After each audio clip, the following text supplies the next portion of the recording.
Ya papa. Ya papa.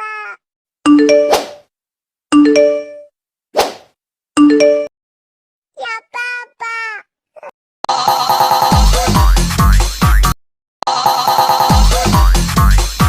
Got one of them niggas when I kill him called the reverend.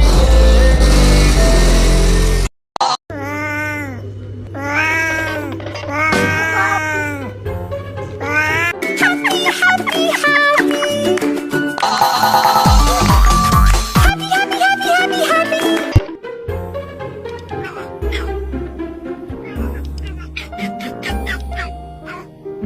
Happy, happy,